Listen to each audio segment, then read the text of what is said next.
তুলুল কিয়াম, লম্বা সময় নামাজে দাঁড়ানো বড় ইবাদত। ভাই নামাজ ধীরস্থির ভাবে পড়েন, জীবনে এই কাজটা খুব সুন্দরভাবে করবেন, বলেন ইনশাআল্লাহ। উযু করবেন সুন্দরভাবে, মসজিদে নামাজ পড়বেন সুন্দরভাবে, নামাজের সাথে কোনো আপোষ করবেন না। এমনকি আলোচক যারা আলোচনা করে তাদের আলোচনা যদি মনে করেন আলোচনায় উঠাবে, তারা আলোচনার মাঝেও নামাজকে তাড়াহুড়া না করা, সফরে অন্তত আলাসরিন না আতইন এটাও সুন্দর মতো পড়তে হবে, সুবহানা রাব্বিয়াল আযীম আলা এটা সুন্দর মতো পড়তে হবে, কমপক্ষে 3 বার সুন্দর মতো পড়তে হবে। 1 মিনিটে 2 রাকাত যেন শেষ না হয়, বিষয়টা দিকে খেয়াল রাখবেন। তো রাসূলুল্লাহ সাল্লাল্লাহু আলাইহি সাল্লাম বললেন তুলুল কিয়াম, সবচাইতে শ্রেষ্ঠ আমল আল্লাহর কাছে লম্বা সময় নামাজের মধ্যে দাঁড়িয়ে থাকা। কিলা আইয়ুস সাদাকাতি আফজালু ইয়া রাসূলুল্লাহ, হুজুর কোন সদকাটা সবচাইতে শ্রেষ্ঠ? নবীজি বললেন জাহদুল মুকিল্লি, কোন ব্যক্তি পরিশ্রম করে কষ্ট করে উপার্জন করে যেই সম্পদ, এই কষ্টার্জিত উপার্জন থেকে যদি সে আল্লাহর রাস্তায় দান করে, সদকা করে, মাদ্রাসায় দেয়, তার এই সদকা আল্লাহর কাছে সর্বশ্রেষ্ঠ সদকা হয়ে যায়।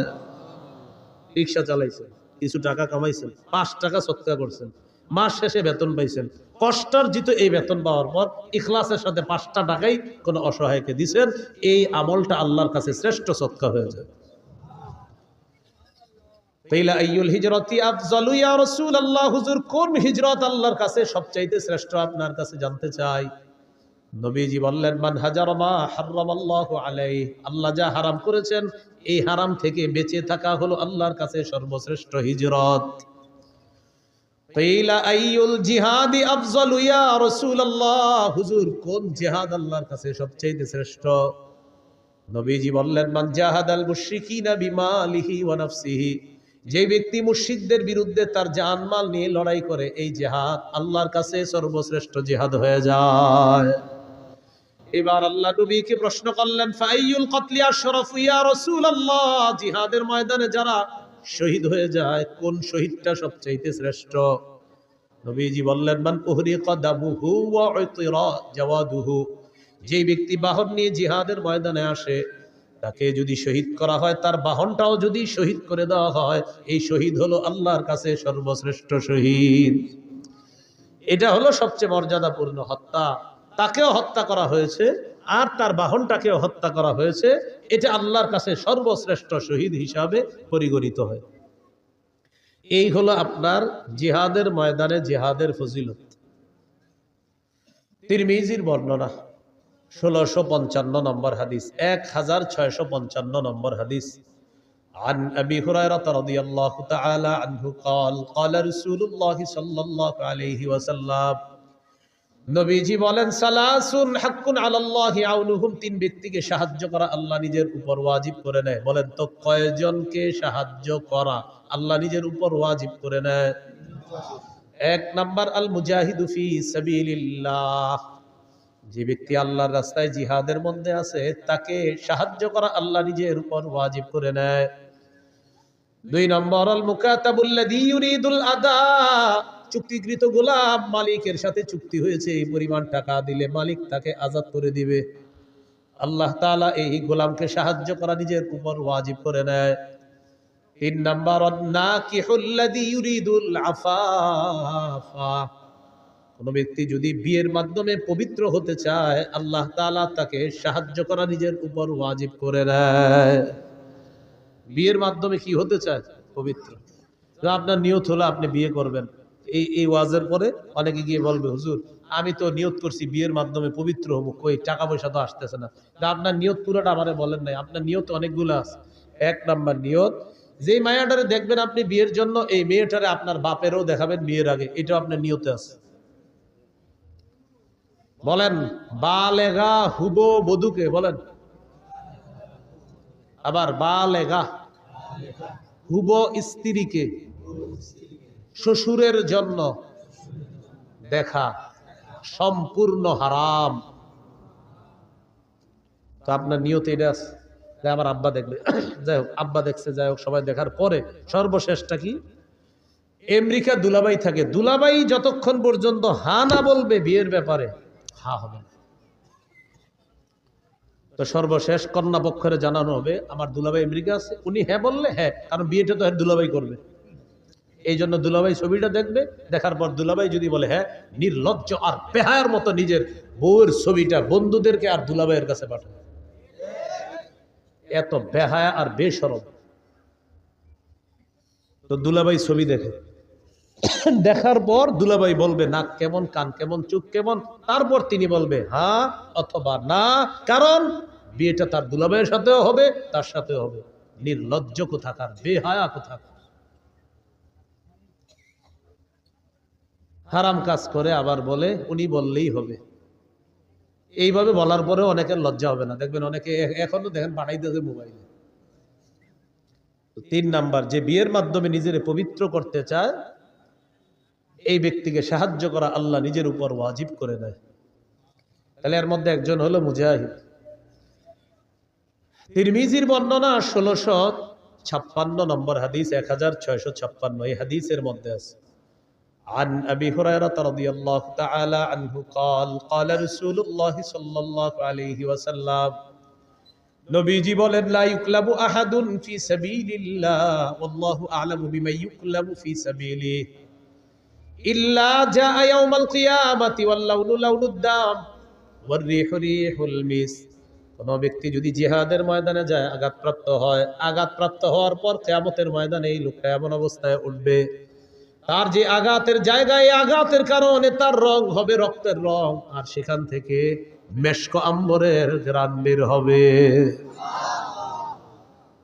তাহলে গেল জিহাদ, জিহাদের ময়দান। এবার বলেন শহীদ, বলেন শহীদ, বলেন আল্লাহ তাআলা যদি কখনো আমাকে তৌফিক দান করে, সবাই বলেন আমি আল্লাহর পথে শহীদ হব ইনশাআল্লাহ। সহিহ মুসলিমের বর্ণনা 1909 নম্বর হাদিস, ক্বালা রাসূলুল্লাহ সাল্লাল্লাহু আলাইহি ওয়াসাল্লাম মান সাআলাল্লাহ আশ-শাহাদাতা বিসিদকিন বাল্লাগাহুল্লাহু মানাজিলাশ শুহাদা ওয়া ইন মাতা আলা ফিরাশিহি। এলাকার নাম কি? ফুলতলা। এই ফুলতলার একজন নিয়ত করছে, আল্লাহ আপনি যদি আমারে কখনো সুযোগ দেন আমি শহীদ হব। কোন এলাকার? ফুলতলা। তো নিয়ত করছে আল্লাহ সত্যি আমি শহীদ হব, নিয়ত করছে। সে যদি তার ঘরের বিছানায়ও মারা যায় আল্লাহ তাকে শহীদদের মর্যাদায় পৌঁছায় দিবে। তিরমিজির হাদিস 1661 নম্বর হাদিস, বাস হয়ে গেছে তো। 1661 নম্বর হাদিস তিরমিজির এই হাদিসের মধ্যে আছে, قال رسول الله صلى الله عليه وسلم ما من أحد من أهل الجنة يسره أن يرجع إلى الدنيا غير الشهيد। নবীজি বলেন জান্নাতের মধ্যে যারা থাকবে তারা কেউ দুনিয়ার মধ্যে আসতে চাইবে না, শুধু শহীদ জান্নাতের মধ্য থেকে দুনিয়াতে আসতে চাইবে। কে? শহীদ। শহীদ ছাড়া আর কেউ আসতে যাবে না। কেন? নবী বলেন ফাইন্নাহু ইয়ারজিউ ফাইন্নাহু ইউহিব্বু আন ইয়ারজি'a ইলা দুনিয়া, শহীদ দুনিয়ার মধ্যে আসতে চায় এই কারণে, ইয়াকুল হাত্তা উকতালা 10 মাররাত, শহীদ দুনিয়ার মধ্যে আসতে চায়, এসে বলবে আল্লাহ আমাকে তুমি আবার শহীদ করে দাও, আবার আমাকে জিন্দা বানাও, আবার আমাকে শাহাদাতের নসিব করো, মাবুদ তুমি আবার আমাকে জিন্দা করো, আবার শহীদ হওয়ার তৌফিক দিয়ে দাও। এইভাবে যদি 10-12 শহীদ হতে হয় আল্লাহ আমি 10 বার শহীদ হতে রাজি আছি মাওলা। নবী বলেন কেন জানুনি? মিম্মা ইয়ারা বিম্মা আতাহুল্লাহু মিনাল কারামা, শহীদকে আল্লাহ যে মর্যাদা দান করেন, যে পুরস্কার দান করেন, এই পুরস্কারের আশায় শহীদ বারবার বলবে আল্লাহ আবার যদি জিন্দা হতাম, আবার যদি শহীদ হতাম, আবার যদি জিন্দা হতাম, আবার যদি শহীদ হতাম, তাহলে বারবার এই পুরস্কার আমি লাভ করতাম। শহীদ চাইবে, আমি বারবার দুনিয়াতে যাব, আবার শহীদ হব, আবার জিন্দা হব, আবার শহীদ হব। সহিহ বুখারীর বর্ণনা 2797 নম্বর হাদিস, قال رسول الله صلى الله عليه وسلم নবীজি বলেন ওয়াল্লাযী নাফসি বিয়াদিহি লাওয়াদিতু আন্নী উকতালু ফি সাবিলিল্লাহ সুম্মা উহইয়া সুম্মা উকতাল সুম্মা উহইয়া সুম্মা উকতাল সুম্মা উহইয়া। নবী বলেন আল্লাহর কসম আমার মন চায় আমাকে শহীদ করা হোক, আবার আমাকে জিন্দা করা হবে, আবার আমাকে শহীদ করা হবে, আবার আমাকে জিন্দা করা হবে, আবার আমাকে শহীদ করা হবে, আবার জিন্দা করা হবে, আবার শহীদ করা হবে। হাদিস দ্বারা বোঝা যায় যতবার আমি শহীদ হব ততবার যদি জিন্দা করা হয় এরপরেও যেন আবার আমাকে শহীদ করা হয়। এটা নবীর আশা। তিরমিজির বর্ণনা 1663 নম্বর হাদিস। বলেন আল্লাহর কাছে শহীদের স্পেশাল 6টি বৈশিষ্ট্য। কয়টি বৈশিষ্ট্য? মন দিয়ে শোনেন। 5 নম্বরে কি কয় দেখেন, আগে 6টাই শুনেন আর কি, সবগুলোই শুনেন। قال رسول الله صلى الله عليه وسلم للشهيد عند الله 6 خصال। আল্লাহর কাছে শহীদের 6টা পুরস্কার, 6টা মর্যাদা। 1 নাম্বার ইগফারু লাহু ফি আউয়ালি দাফআতিন ওয়া ইউরা মাকআদুহু মিনাল জান্নাহ। শহীদের শরীরের রক্তের ফোঁটাটা পড়ার সাথে সাথে তাকে জান্নাতের আসনটা দেখানো হয় আর তার আগের গুনাহগুলো মাফ করে দেওয়া হয়। এই যে মনে করেন আমি শহীদ হচ্ছি, ওনারে শহীদ করা হচ্ছে, আল্লাহ কবুল করুন। তো মনে করেন শহীদ হবে, ওনার এই রক্তের ফোঁটাটা পড়লো, আমি শহীদ হবো, আমার রক্তের প্রথম ফোঁটাটা পড়তেছে, ওই টাইমে শহীদকে জান্নাত দেখানো হয় আর তার সব গুনাহ মাফ। 1 নাম্বার বৈশিষ্ট্য। 2 নাম্বার ওয়ায়ুজারু মিন আযাবিল কবরি। কবরের আযাব থেকে তাকে নিরাপত্তা দেওয়া হয়, রক্ষা করা হয়। 3 নাম্বার ওয়ায়ামানু মিনাল ফাজাইল আকবরি। কিয়ামতের ময়দানের বিভীষিকাময় মুহূর্ত থেকে সে নিরাপত্তা লাভ করবে। শহীদ যে এইগুলা নিয়ে তার কোনো পেরেশানি নেই। কিয়ামতের ময়দানে কি হবে না হবে এটা নিয়ে শহীদের কোনো চিন্তা নাই, পেরেশানি নেই, এগুলো অন্য বিষয়। সুবহানাল্লাহ। কোন কোন মুহাদ্দিস বলছে ফাজাউল আকবার দ্বারা জাহান্নামের আযাব উদ্দেশ্য। 4 নাম্বার ওয়ায়ুদউ আলা রাসিহি তাজুল ওয়াকারিল ইয়াকুতা খায়রুম মিনাদ দুনিয়া ওয়া মা ফিহা।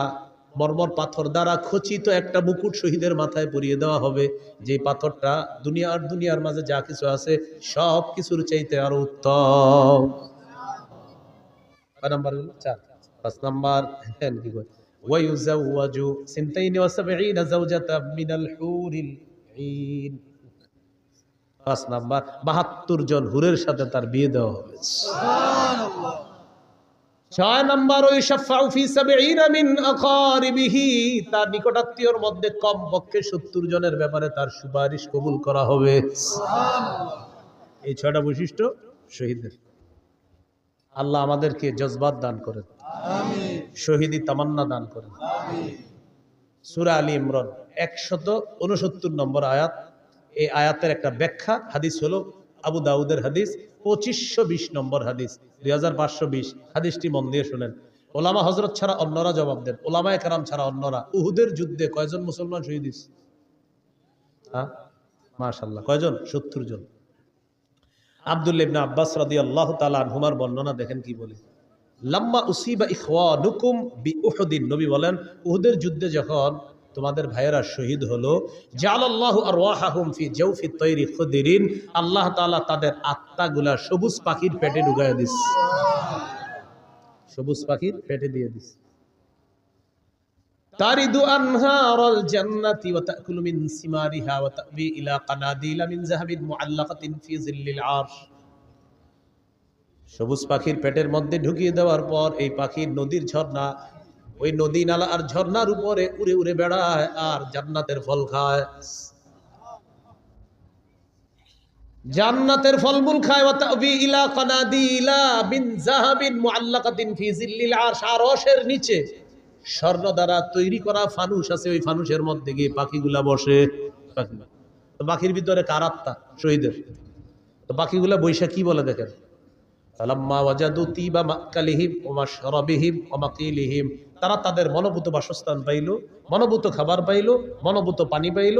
এগুলা পাওয়ার পর তখন তারা কি বলে দেখেন, তখন তারা বলে মাইয়ুবাল্লিগু আন্না ইখওয়ানানা।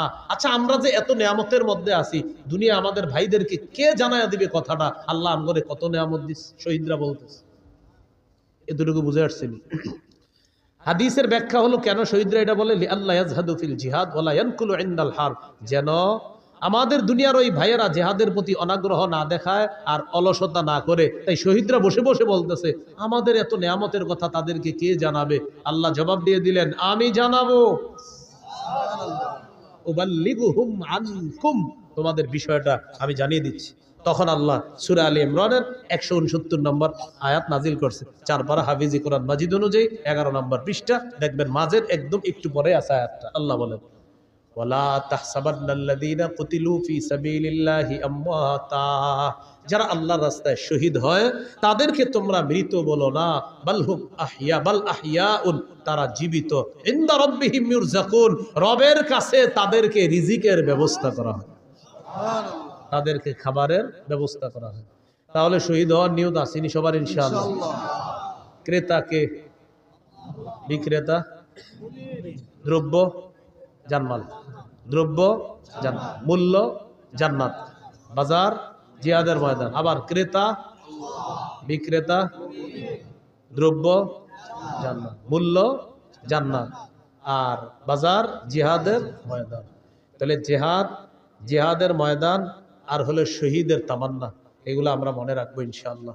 আল্লাহ তাআলা আমাদের সকলকে যে কথাগুলো শুনলাম বললাম, আমরা সবাই যেন কথাগুলো আমাদের জীবনে আমরা বাস্তবায়ন করতে পারি, আল্লাহ তৌফিক দান করেন। আল্লাহ আমাদের সকলকে জান্নাতে আবার একসাথে দেখা করার তৌফিক দান করেন।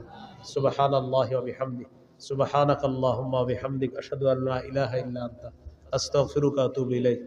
আজকে আপনারা আমি গাড়িতে যাইতে যাইতে যাদের মিম্বরের আমানত একটা সংকলন আছে, যদি কারো লাগে